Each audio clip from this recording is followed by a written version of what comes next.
오늘도 주님의 말씀을 깨닫는 은혜와 함께 하나님 나라를 누리는 복이 있기를 주님의 이름으로 축원합니다. 제자들이 마지막 때에 대하여 예수님께 물었고 예수님은 마지막 때에 일어날 징조들에 대해서 말했습니다. 이 마지막 때에는 거짓 예수가 일어나고 그들이 우리를 미혹할 것이고 여러 가지 환난과 박해가 이 땅 가운데 임하게 될 것을 말씀하셨죠. 그런데 그것은 이 땅의 끝이 아니라 재난의 시작이다 말씀하셨고 이제 그 재난, 환난, 박해 그 가운데 우리가 놓일 것을 생각하면 두렵고 염려되고 걱정이 되지요. 그러나 그것이 영원한 것이 아니라 이제 그 환난과 박해를 지나 결국에는 주님의 재림이 이 땅에 임할 거예요. 그 재림의 때에 대해서 이제 말씀하시는데 29절에 그날은 예수님의 이제 재림의 때죠. 환난 후에 환난이 지나가야 돼요. 환난 없이는 주의 재림도 없어요. 환난, 고난 없이는 부활도 없고 또 환난 없이는 재림도 없는 거지요. 그래서 환난 후에 즉시 해가 어두워지며 달이 빛을 내지 아니하며 별들이 하늘에서 떨어지며 하늘의 권능들이 흔들리리라. 천지가 개벽하는 일이 벌어질 것이다. 그리고 30절에 그때의 인자의 징조가 하늘에서 보이겠고 그때에 비로소 인자의 징조가 하늘에 보인다. 그러니 그 전에는 전부 다 뭐예요? 거짓 예수, 거짓 선지자들이었던 거죠. 이제 이때에서야 인자의 징조가 하늘에 나타나고 그때에 땅의 모든 족속들이 통곡하며 주님의 재림의 때가 되었기 때문에 이제 예수 그리스도를 믿지 않았던 자들, 거부했던 자들, 그리고 거짓 예수에 미혹됐던 자들, 이들은 통곡하게 되어지는 거예요. 왜냐하면 주님의 재림이 이들에게는 무슨 날이 돼요? 심판과 멸망의 날이 되어지지요. 그래서 그들이 인자가 구름 타고 능력과 큰 영광으로 오는 것을 보리라. 이제 인자의 재림을, 예수 그리스도의 재림을 보게 돼요. 이 재림의 때는 어떤 모습이에요? 구름을 타고 능력과 큰 영광으로 오신다라는 거죠. 초림의 주님은 어떠한 고운 모양도 풍채도 없고 흠모할 만한 것이 아무것도 없이 초라한 모습으로 낮고 낮은 이 땅에 사람의 몸으로 종의 형체로 오셔서 십자가에 죽으셨죠. 초라한 모습으로 죽임 당하셨어요.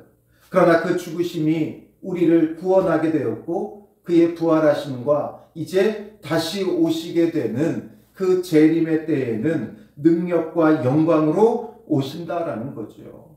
마치 춘향전에 암행어사가 출도하듯이 초라한 행색이었으나 그가 바로 암행어사였듯이 초라한 행색으로 이 땅에 오셔 십자가에 죽임당하셨으나 그가 하나님의 아들이었고 이 땅의 심판의 주로 재림하게 되어지시는 거예요.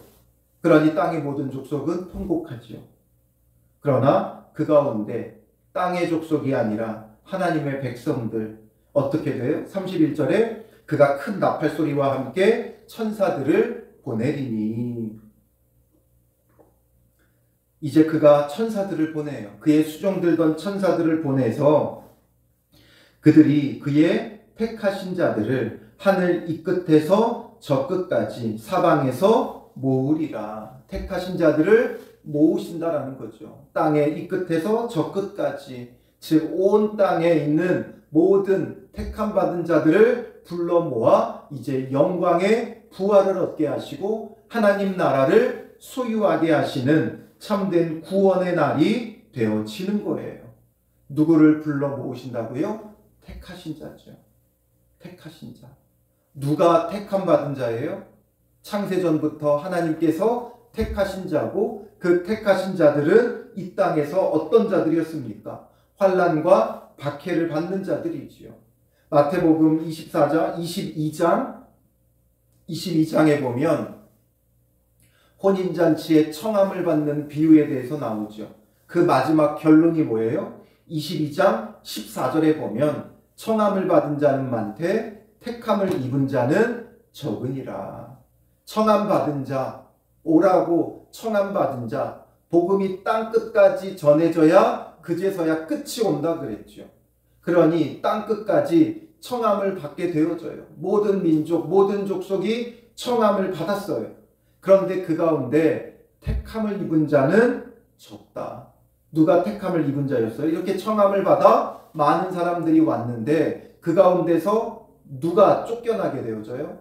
청함 받아서 불러온 자들은 택함을 받은 자들인데 그 택함 받은 자들 사이에 누가 껴 있었어요? 예복을 입지 않은 한 사람. 그래서 22장 12절에 보면 이르되 친구여 어찌하여 예복을 입지 않고 여기 들어왔느냐 하니 그가 아무 말도 못하거늘 임금이 사환들에게 말하되 그 손발을 묶어 바깥 어두운 데에 내던지라. 거기서 슬피 울며 이를 갈게 되리라. 택함 받은 자들 사이에 바로 예복을 입지 않은 한 사람이 있었어요. 그러니 이 예복을 입지 않은 사람은 택함 받지 못한 사람이지요. 교회 안에 있다고 모두가 택함 받은 것 아니에요. 교회 안에 있다고 모두가 구원받는 것 아니에요. 그 가운데 예복을 입지 않은 자도 섞여 있어요. 우리 안에는 양만 있는 것이 아니라 염소도 있지요. 또 좋은 밭에 곡식만 자라는 게 아니라 그 가운데 가라지도 자라요.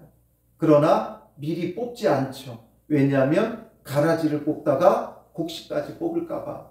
추수 때에 이 모든 게 구분되는 거예요. 바로 주님의 재림의 때, 그 추수의 때에 가라지를 뽑아내죠. 심판의 날에 이제 양과 염소를 구분하죠. 심판의 날에 예복을 입지 않은 사람을 걸러내는 거예요. 그럼 누가 예복을 입은 사람입니까?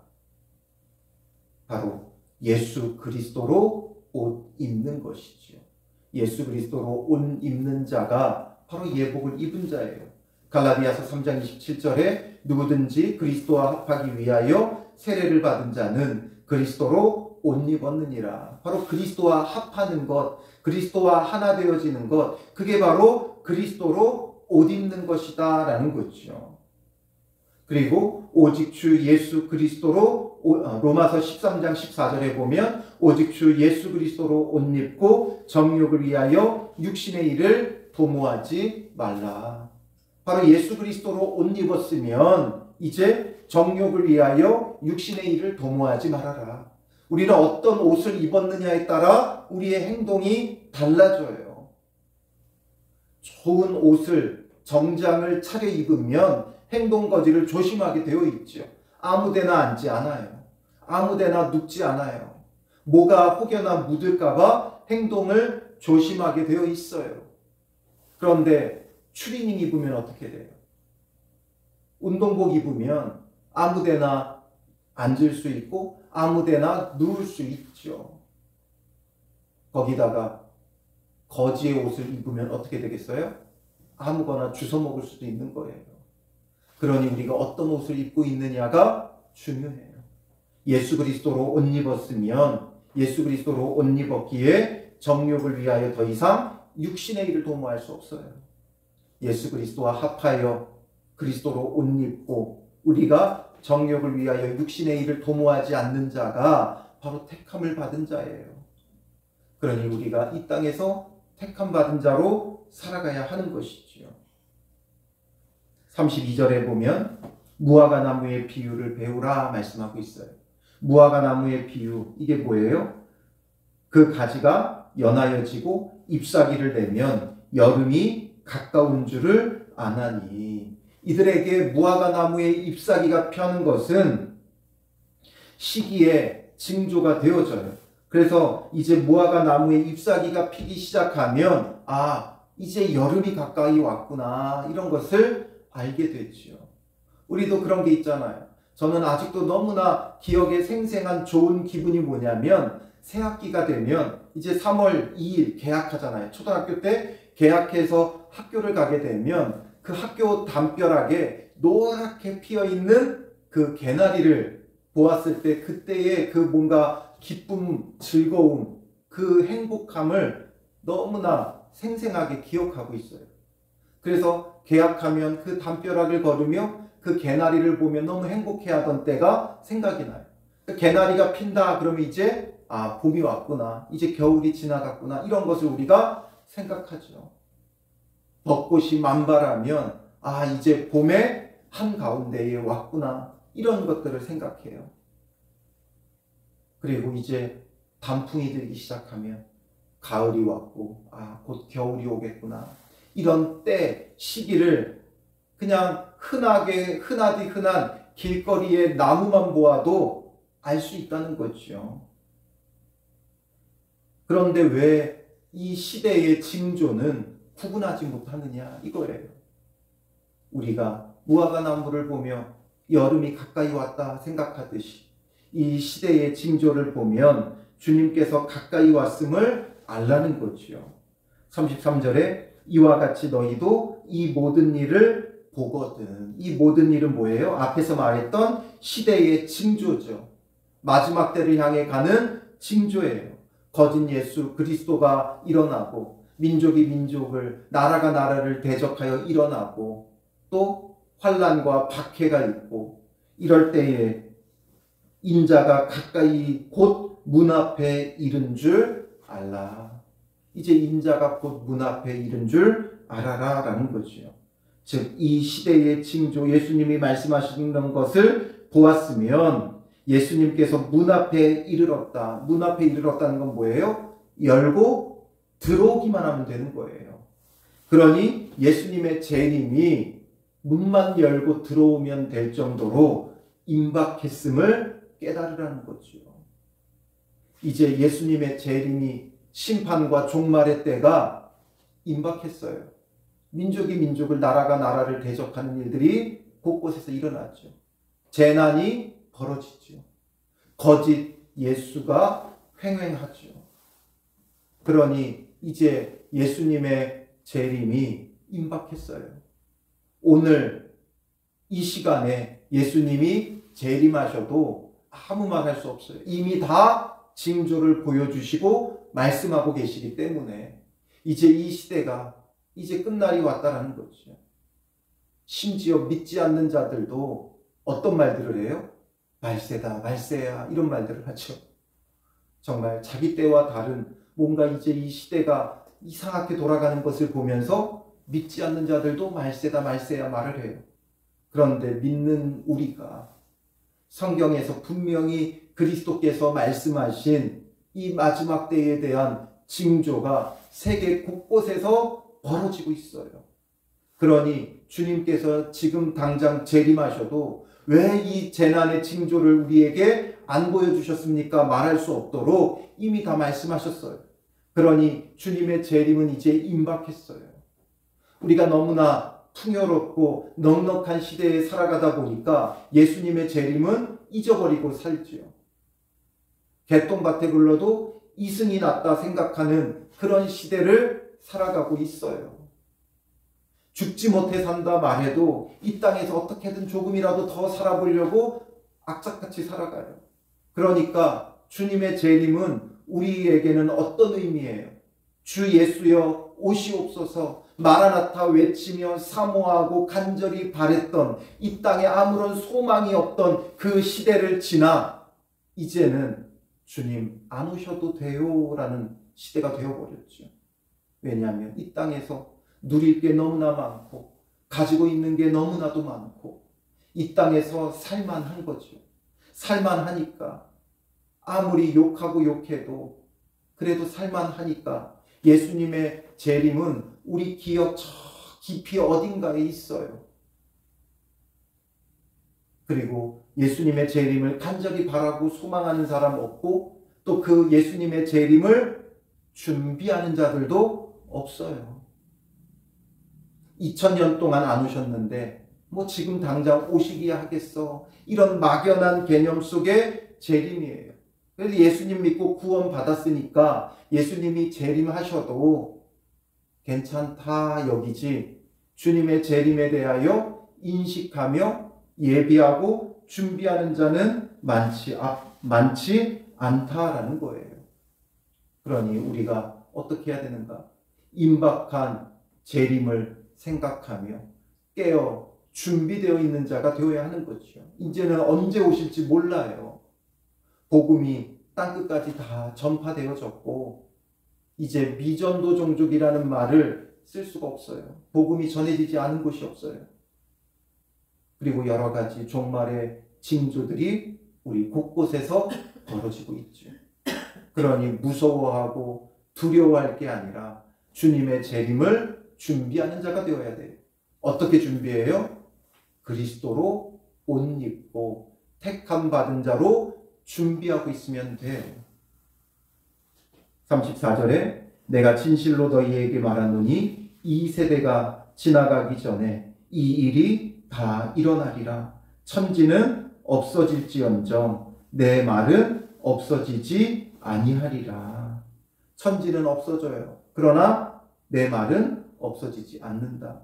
이 땅의 모든 것은 없어져요. 앞에서 말했던 50여 년째 증개축되고 있는 화려한 성전, 그리고 80년에 걸쳐 완공된 그 성전, 그러나 7년 만에 허물어지죠. 그러니 마지막 때에 이 땅에 없어지지 않을 게 어디 있겠어요? 모든 건 없어져요. 이 땅의 것은 없어져요. 그러나 없어지지 않는 유일한 한 가지가 뭐예요? 내 말은 없어지지 아니하리라. 주의 말씀은 영원한 거예요. 그러니 우리가 이 말씀을 붙잡고 예수 그리스도로 옷 입고 거룩하게 준비하고 있는 게 중요하죠.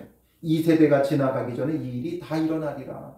이 세대는 항상 주님의 예언은 중의적이라고 그랬죠. 이 세대, 바로 예수님 당시에 그 시대 사람들, 그리고 이 마지막 때를 살아가는 우리들, 이 두 가지죠.